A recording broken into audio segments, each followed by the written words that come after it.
I hold much passion and regard for shedding light on untold and underrepresented stories, for providing an alternate and fair account of history, which has typically been reshaped by and to the benefit of those in power. With this theme, I researched and was inspired by the work of those at the ONWARD project that focuses on revealing histories. Alongside Carter Smallkin and Leon Cruz during the summer of 2021, we collaborated with the ONWARD project. We pursued a summer internship developing graphic narratives that bring to light the Rainbow Bridge Monument Valley expedition. In my case, I connected the expedition back to my personal family history during the 1930s.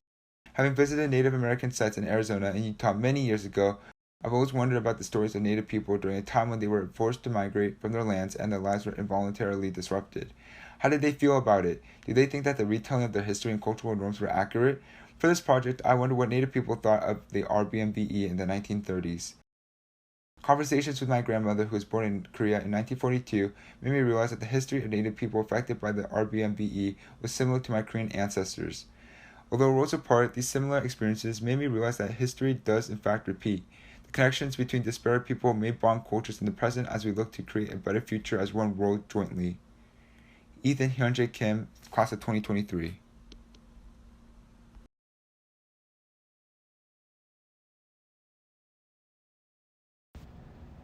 With the spirit of revealing histories, this is a graphical story of experiences shared in 1933 by Native Americans in Korea, which is 6,000 miles from where the Rainbow Bridge Monument Valley expedition took place.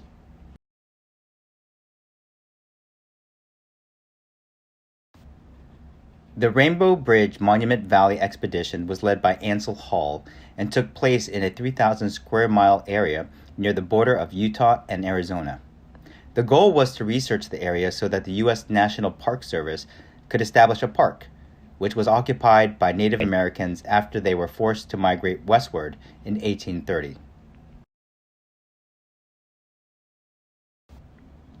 After the grueling and long trip, the expedition crew set up camp and lived under rougher conditions than they were accustomed to. The highlight of the expedition was reaching Rainbow Bridge, which is one of the largest natural bridges in the world. But navigating the large area came with many challenges for the crew, like the hot sun, adverse weather conditions, and car failures due to unpaved roads. The expedition crew experienced firsthand some of the daily challenges of Native American life. An important aspect of the trip was documenting and photographing aspects of the expedition and key landmarks. In some respects, the expedition crew was documenting Native American history for the world to see, but unfortunately, their records didn't seem to include interviews of Native Americans and their perspectives. There were amazing historical sites uncovered, like the Navajo National Monument, which is located in northern Arizona. Many cherished Native American artifacts were excavated and transported to museums and universities with descriptions based on American expeditioners' observations.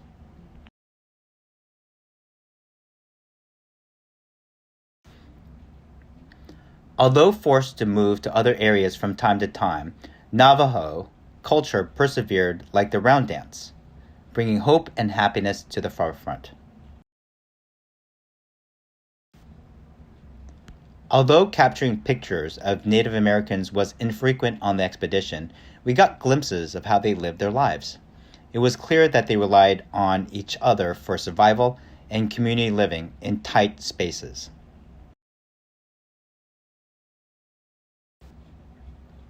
As we travel 6,000 miles to the west, in 1933, Korea at the time was under Japanese annexation for 23 years, and their lands were no longer under their control.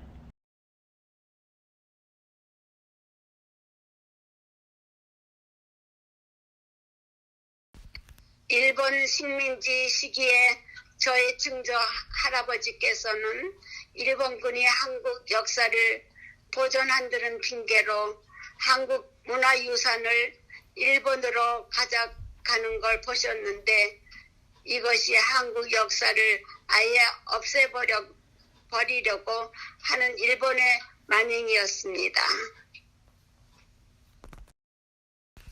소중한 문화재와 유물들이 다른 목적으로 이용되거나 파괴되었습니다. 한국인들은 일본 이름을 써야만 했고 재산과 영토를 잃게 되었는데 미국 원주민들이 미국에서 자기의 영토를 뺏기고 쫓겨나야 했던 상황과 흡사하다고 봅니다. 다행히도 한국 고전 무용 같은 몇 가지 문화는 빼앗아 가거나 없앨 수 없었습니다. 미국 원주민들의 춤 또한 그들에게서 빼앗아 가려거나 없앨 수 없었습니다. 미국 원주민들처럼 한국인들에게는 가족이 식민지 시기를 극복할 수 있는 힘이 되었습니다. Although from totally different cultures, located on opposite ends of the world, Native Americans and Koreans share the experiences of having artifacts and land taken away from them.